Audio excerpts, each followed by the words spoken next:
Trying so hard to get this looking good.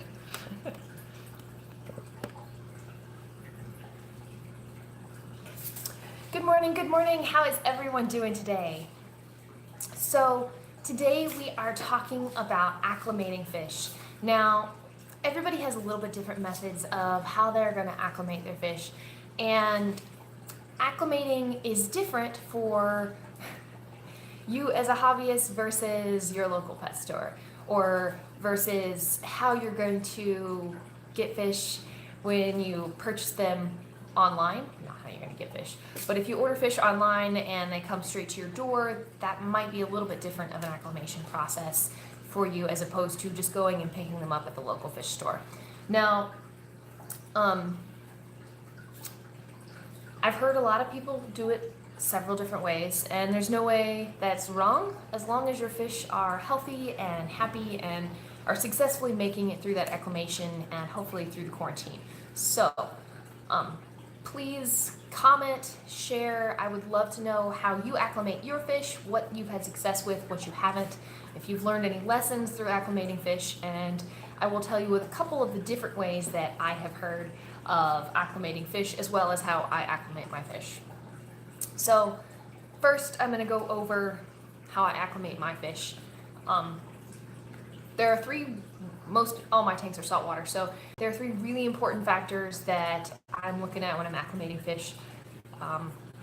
Salinity, pretty important. It's not the end-all be-all when it comes to acclimating fish. If you're like a 1.5 off on your salinity, it's not going to be the end of the world.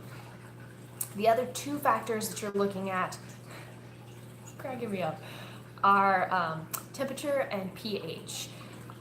You really want to make sure that your temperature and pH are as close to like the tank water as possible. So whatever water that's in that bag that you're getting with those fish, you want to make sure to match, like bring that water in the bag to the same parameters that are in your tank. So with that said, I usually will take and float my bags in my tank. That's just going to match the temperature. Now, when you're floating the bag, I never like to get any of the store water in my tank.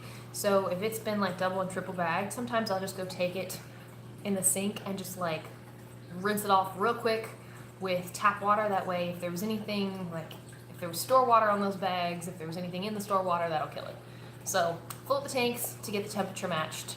And then after I've got temperature match, I will open the bag and slowly over about 30 minutes, I will drip acclimate, or lately I've been having a hard time finding where I put my acclimation hose, but I'll just get a measuring cup and do like a little, like a cup every 2 minutes or something like that. Not a cup size, but like a couple ounces every few minutes. Let's see. Bag back in the tank. Gonna add a little tank water. Yes, that's an excellent point. I forgot to mention that on my Instagram, but that's a really good. I don't do the lights off thing, but I will feed. So after I've drip acclimated for 20 or 30 minutes, then I will check the parameters in the bag, make sure that they're close to the tank. If not, I got a little bit more acclimation to go before I'm going to put them in the tank. And like you guys just mentioned, making sure, like, turn the lights off so everybody's just like, oh, it's chill, it's bedtime, and everybody's a little bit more calmer. And also feed and then put the fish in. Because if the other fish are eating and worrying about food, new fish is not going to care about food. New fish is going to be like, oh my god, what's going on? And he's going to like find like the nearest hiding spot and like camp out for a little while. So if your other fish are distracted by the food that's in there, it gives the new fish time to like acclimate himself to the tank and just be like, oh, I'm safe, it's going to be okay. So that's a good point. Like try turning the lights off, feeding, and then adding fish. Distraction. So there's that. Now, after I get my fish in here, shameless plug, they're a TheraA is great for new fish, for fish that you think might be getting sick.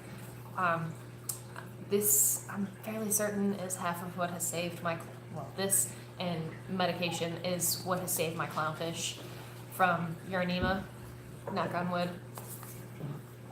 Um, it's really good, it's an immune boosting food, but great for when you get new fish. So when the fish are all stressed out and they need that little boost of immunity, this TheraA is definitely what I'm going to be feeding. Now, here's this size. This is a little bit small for Frank, but this is great for perfect size for clownfish and any of the other little small guys that I have hanging out in there. It's got a lot of garlic in it, so it's gonna help boost their immune health, just kind of like garlic does for us. So that's acclimation in this. That said, I know I said I would put my fish directly in this tank, but unless it's a fish that, so you can kind of see over here, there's another tank. So unless the fish is coming directly from this tank into this one, I'm going to be acclimating to this tank over here. This is my quarantine tank. Any fish that are going to go into my main systems are going to be quarantined for at least 30 days. So if I'm acclimating fish, they're going to be acclimated to the quarantine tank for 30 days, and then they will be acclimated into Frank's tank or into my nano tank. I've got a Randall's Goby Wan Kenobi. He's in there. Even though he came from somebody whose tank I knew didn't have any issues, he was still quarantined for a good month and a half. Partially because I didn't have my tank up, but partially because I wanted to make sure that he was healthy before I put him in a new system. So quarantine is really important too. It's one of my other methods. Time for some coffee. I'll show you guys my fancy coffee mug for today. Thanks to the awesome guys over at Seachem for sending this coffee mug my way. Frank's back here like, can I have some coffee? I would like some coffee. No coffee for you, Frank. Fishes don't need coffee. So, that's how I acclimate my fish. Now, your local fish store, public aquariums, say if you order a fish online and it comes straight to your door in a box that's had overnight shipping or something, is a little bit differently than, say, you just going to the local fish store, purchasing a fish and coming home like 30 minutes later. So the fish that are overnight shipped are going to be in those bags. The pH has probably dropped on them. The ammonia has risen, but because the pH is low, it's going to be it's not going to be as toxic. But as soon as you take them out of that low pH and acclimate them to a higher pH, that ammonia that's in the bag will become very, very toxic. So it's important to get them out of that toxic ammonia environment. Something that you can do, this is for public aquariums, how they do stuff, or how, like if you order things online, is, I don't have my bottle with me. Seachem makes a product called Prime, or they have it, it's in this, actually the same Aquavitro line, Alpha. I think there's a couple other products out on the market, but those are the two that I use. You could just add a couple drops of that to the bag and to the main system. That's going to help to detoxify any of those, that harmful ammonia that's going to be in there for the fish. So, if you are getting sensitive fish, I've heard people, in fact, the founder of Live Aquaria has told me that like complete lights out, especially for his he's got a lot of fancy wrasses in his tank. Complete lights out in the room, lights out, and then slowly open the boxes. Use a flashlight, so that like a red light flashlight, so that you can see, but the fish aren't stressed out, and then slowly kind of bring the fish up to the environment of your house or your tank or whatever. Because wrasses are pretty sensitive animals.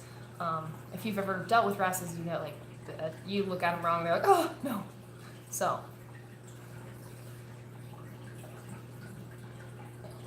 okay. That's not to add prime into the fish. Alright. Yeah, air stones. I forgot to, air stones in buckets to make sure that they are getting, good call. Yeah. When you add prime to bagged fish, make sure that you've got some sorts of oxygen in there. Just My Fish, good morning, thank you, I'm glad you made it. I don't know why notifications are really wonky on here, but I'm happy that you were able to join. Let me know how you acclimate your fish. I'm curious what methods of success you've had, what hasn't worked. So yeah, some big, like local fish stores or public aquariums, whatever, they'll get big orders of fish. Fish will come in different size bags for the size of fish. And I've heard of people taking like all the fish that come in the small bags, checking the water quality in the bags, making sure they're somewhat similar, and then dumping all of those fish in their water into a container, and then acclimating that container as a whole. So some people do that. I've heard other people that are very much like get the fish temperature acclimated, then open those bags, dump the fish in. So it really just depends on what your preference is. A lot of people do use the drip acclimation. One thing that I am pretty, like, unless all of your fish in those bags are going into a quarantine tank where you're not worried about the tank water, I would always try and like limit the amount of water from those bags that goes into the tanks. You don't know what's in the water. You know it's going to be, especially if they've been shipped overnight, it's going to be kind of toxic. So you don't want any of that in your tank or in your systems. Now, one thing, if you are buying fish from your local fish store, that you can do is you can ask them when they get their fish orders. I know my local store announces when they're getting fish orders, and they'll say, hey, we're going Tuesday, we're going to bring back fish. Do you want any fish? Like a lot of times, like, this might not be true for everywhere, but here, you can put in special orders and they'll bring them back. They'll leave them in the bag and let you do the acclimation. Or you can even say, hey, this is the fish I want. Bring that fish, go ahead and acclimate it, but don't sell it. So, you can pick it up 2 days later when it's like calmed down from all of that stress of traveling. So those are different options that you can do when you're getting fish. So I've got some comments. Yeah, that's Just My Fish makes a really good point. Freshwater and saltwater is a little bit different. So saltwater, you have to do a little bit more when it comes to acclimation versus freshwater. A lot of times you don't have to do as much. You can just let them go. And again, it depends. I mentioned the wrasses, but Just My Fish mentioned cichlids. Cichlids are pretty hardy fish. Like, they can handle a lot. Not that you should put them through a lot, but I've seen posts of people like a lot of college kids. A couple times I've seen posts about like, I've been waiting all morning, this shipment was supposed to be here first thing, it gets there right before they have to go to class. They know it's a hardy fish, so they temperature acclimate it and then like real quick just boom, drop it in the tank. And those fish are fine, but it really just this cowfish is cracking me up. It really just depends on what level you're comfortable with, how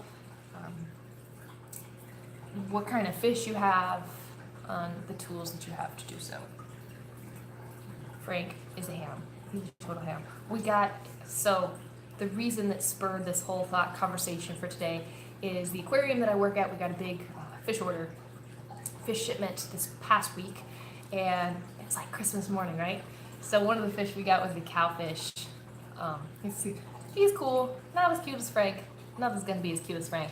But we also got some really pretty like green bird wrasses and harlequin tusks, and we got some stingrays and all sorts of fun. But, I'm relatively new to their team, and so they did things a little bit differently than what I was used to, and I had done things differently than they had. So, it's always important to communicate with people and share your knowledge, and that's how we can kind of progress and further our way in the hobby and make it better for the fish and have fish that live longer and healthier lives. Isn't that right, Frank? Yeah. Maybe one week I will do an episode on cowfish. You guys like that? I think that'd be cool. Maybe do a whole talk on Frank. All right. Exactly. Care and share. I really do feel like that's what furthers the hobby. I wouldn't be where I'm at if it weren't for all of the great people that have mentored me along the way and have taught me things. And, yeah, sure, it was hard. You're doing that totally wrong. Like, you were going to murder those fish. I'm like, what? I don't want to kill any fish. But, you know, yeah, I'm new to it. I'm doing things wrong. Teach me the right way. I want to learn. I want my fish to be around for 15 years or whatever. So there's a lot of people in the hobby that are great resources, so don't be afraid to reach out and ask for help if you need it. Yeah, I guess that's about all I have for this week. I did interview Eric Cohen. He's the guy over at Live Aquaria this past MACNA. It's been a while, but I talked with him about how to acclimate fish. And so if I can get that video off my phone and get it into a good format, that it's like the audio's good, I will be happy to share his tips and suggestions on how he acclimates fish. That will likely be over on Instagram, but I've got to make sure that the formatting and the audio is good on that so everybody can hear it. So I hope you all have a wonderful week. If you went to Aquashella this past weekend, I would love to hear your experience with Aquashella. I saw some amazing pictures. I'm jealous. Looks so the artwork there, you guys. It's just amazing. So if you went to Aquashella, tell me how Aquashella was. Tell me how you acclimate your fish. Share your knowledge. Have a good week, guys. I will talk to you next Monday. Say bye, Frank. Frank's like, do you have food?